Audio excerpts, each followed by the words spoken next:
네, 오늘은 예레미야서 14장을 할 차례입니다. 또 오늘부터 새로운 한 주가 시작됩니다. 코로나로 여러 가지 어렵고 힘든 상황일지라도 주님께서 이 상황을 통해서 우리에게 하시고자 하시는 말씀이 있는 줄 압니다. 우리가 그 하나님의 뜻을 발견하기 위해서는 하나님 앞에 엎드려서 기도하고 또 말씀을 통해서 하나님이 우리에게 주시는 그 하나님의 말씀에 귀를 기울이는 것이 우리가 하나님의 뜻을 아는 방법입니다. 하나님의 뜻은 또 하나 그 하나님의 뜻대로 살려고 하는 사람들한테만 드러납니다.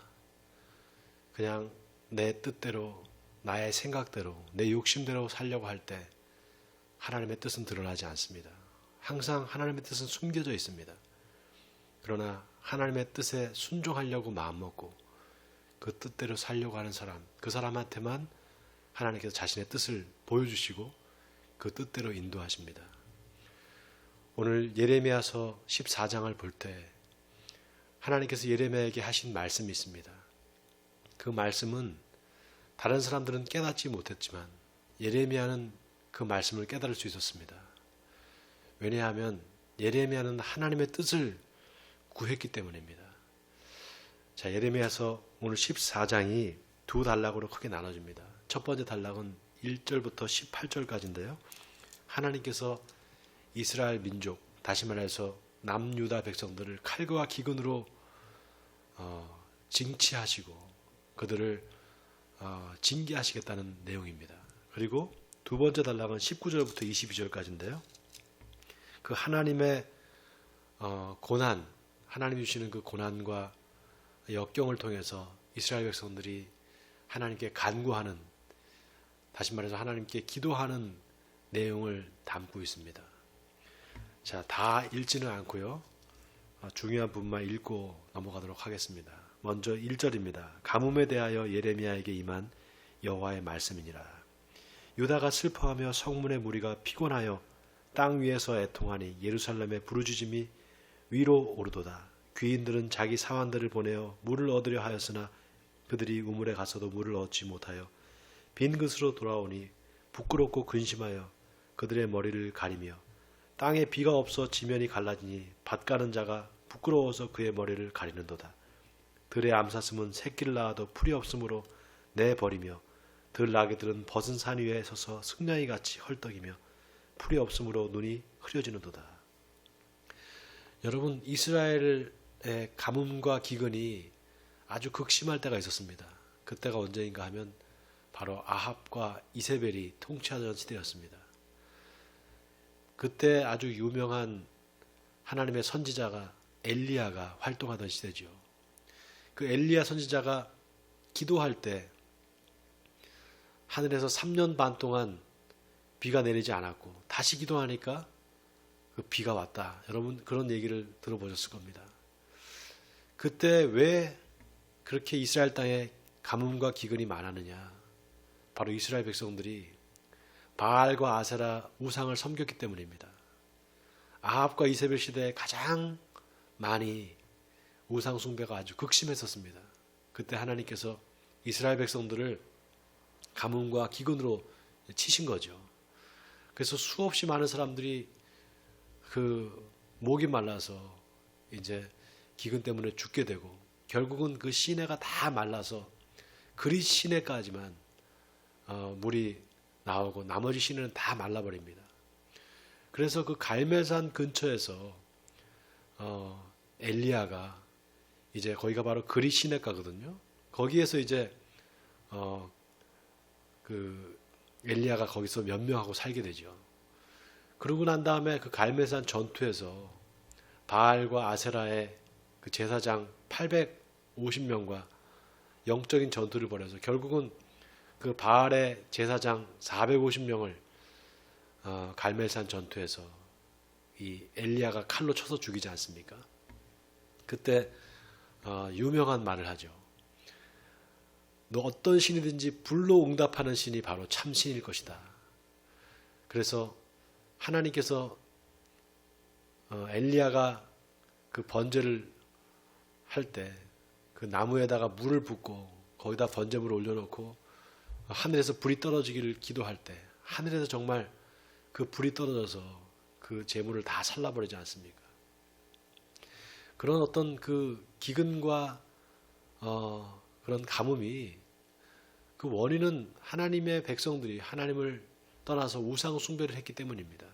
오늘 여기 가뭄에 대해서 하나님께서 예레미야에게 말씀하십니다. 왜 가뭄이 일어났는가? 바로 이스라엘 백성들의 죄악 때문이라는 겁니다. 자, 7절을 보겠습니다. 여호와여, 우리의 죄악이 우리에게 대하여 증언할지라도 주는 주의 이름을 위하여 일하소서. 우리의 타락함이 많으니이다. 우리가 주께 범죄하였나이다. 예레미야가 지금 하나님 앞에 이스라엘 백성들이 범죄했습니다. 우리가 범죄했기 때문에 이런 가뭄이 일어났습니다. 하나님, 우리를 긍휼히 여겨 주시옵소서, 이렇게 말하는 것입니다.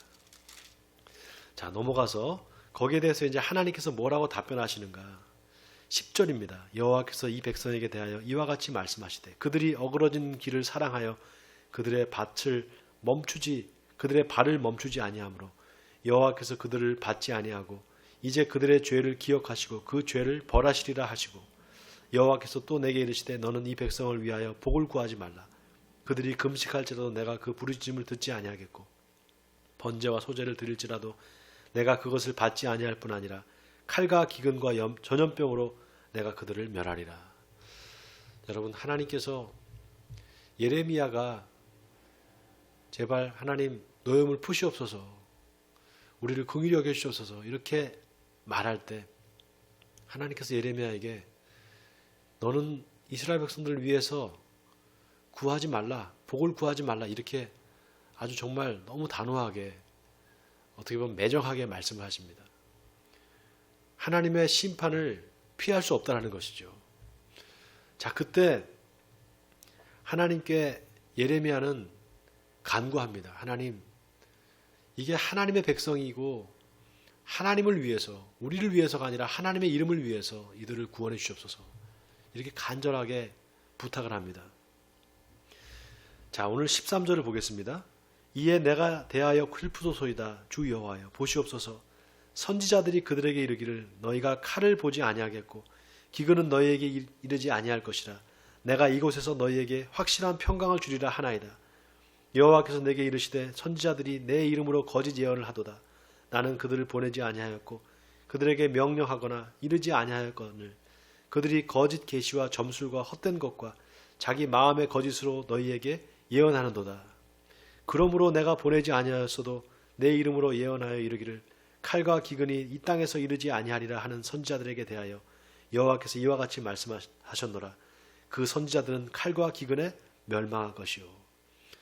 여러분, 이스라엘 백성들을 향한 하나님의 진노가 더 촉발된 이유가 있습니다. 그것은 이스라엘의 선지자들, 하나님의 말씀을 제대로 전해야 될 선지자들이 하나님의 말씀을 온전히 전하지 않는 것입니다. 하나님께서 분명히 이스라엘 백성들을 치시겠다, 기근과 칼로 멸망하게 하시겠다, 이렇게 말씀하는데 그것을 온전히 전달해야 될 선지자들이 그렇지 않다, 평강이 있을 것이다, 괜찮다, 이렇게 말했다는 겁니다. 그렇게 말하는 이스라엘의 선지자들, 목자들을 하나님께서 치시겠다는 겁니다. 그들을 기근과 전염병으로, 칼과 기근으로 멸망시키겠다는 것입니다. 그때 예레미야가 참 그 하나님의 말씀을 듣고 마음 아파하고 탄식합니다. 그런데 여러분, 놀라운 게 하나님께서 예레미야에게 뭐라고 말을 하라고 하는가 하면 17절에 보면 너는 이 말로 그들에게 이르라. 내 눈이 밤낮으로 그치지 아니하고 눈물을 흘리리니 이는 처녀딸 내 백성이 큰 파멸 중한 상처로 말미암아 당함이라. 내가 들에 나간즉 칼에 죽은 자요 내가 성읍에 들어간즉 기근으로 병든 자며 선지자나 제사장이나 알지 못하는 땅으로 두루 다니도다. 하나님께서 지금 예레미야 선지자에게 네가 이스라엘 백성들한테 가서 전하라고 하시면서 내가 눈물을 흘린다, 밤낮으로 내 처녀딸을 위해서, 내 처녀딸 내 백성이 큰 파멸을 당할 것을 인해서 내가 날마다 눈물을 흘린다, 이 말을 전하라는 것입니다. 여러분, 하나님의 그 안타깝고 애통한 심정이 느껴지십니까? 거기에 대해서 이스라엘 백성들을 예레미야가 이렇게 말합니다. 19절에 주께서 유다를 온전히 버리시나이까? 주의 심령이 시온을 싫어하시나이까? 어찌하여 우리를 치시고 치료하지 아니하시나이까? 우리가 평강을 바라도 좋은 것이 없고 치료받기를 기다리나 두려움만 보나이다. 여호와여, 우리의 악과 우리 조상의 죄악을 인정하나이다. 우리가 주께 범죄하였나이다. 하나님 앞에 이스라엘 백성들이 나와서 이제 우리가 잘못했습니다. 하나님, 우리를 용서해 주시옵소서. 이렇게 회개의 기도를 합니다. 하나님이 이 회개의 기도를 들으셨다면 그들을 돌이키시고 그들을 하나님의 구원의 손길로 그들을 저 바벨론으로부터 이제 구원해 주셔야 돼. 그래야지만 맞잖아요. 근데 여러분, 하나님께서 이 예레미야를 통해서 들으신 그 회개의 기도를 하나님께서 받으셨지만 결국 역사는 남유다의 멸망으로 끝이 납니다. 여러분, 우리가 이걸 좀 잘 기억해야 됩니다. 하나님께서 우리에게 심판을 내리실 때, 그 전에 수없이 많은 경고를 내리실 때 우리가 빨리 돌아와야 되지. 그래서 하나님께 돌아올 시간이 있다는 것입니다. 구원받을 시간, 그리고 내가 회개할 시간, 그 시간을 지나버리면 회개할 기회를 얻지 못합니다. 하나님께 부르짖어도 그 하나님이 귀를 닫아보시는 그런 때가 오게 될지도 모릅니다. 사랑하는 성도 여러분, 하나님의 백성들은 하나님의 말씀을 들을 때 그 말씀에 귀를 기울입니다. 그리고 그 말씀 속에 숨겨져 있는 하나님의 뜻을 발견하려고 합니다. 정말 하나님이 무슨 뜻으로 이런 말씀하셨을까? 하나님께서 왜 이런 말씀을 하셨을까? 하나님의 뜻은 무엇이고 하나님의 의도는 무엇인가? 여기서 관심을 가지고 우리가 하나님의 말씀을 읽고 또 그 말씀을 들을 때 하나님의 뜻을 발견하게 됩니다. 사랑하는 성도 여러분, 이 말씀을 통해서 오늘도 하나님의 뜻이 무엇인지를 깊이 하나님께 물어보시기 바랍니다. 내 생각이 아니라, 내 뜻이 아니라 하나님의 뜻이 무엇인지를, 그리고 그 뜻대로 행할 수 있도록 하나님 나를 인도해 주옵소서. 이렇게 기도하시는 여러분 되시기 바랍니다. 오늘 하루도 이 말씀을 기억하시면서 말씀으로 승리하시는 여러분 되시기를 주님의 이름으로 간절히 축원드립니다.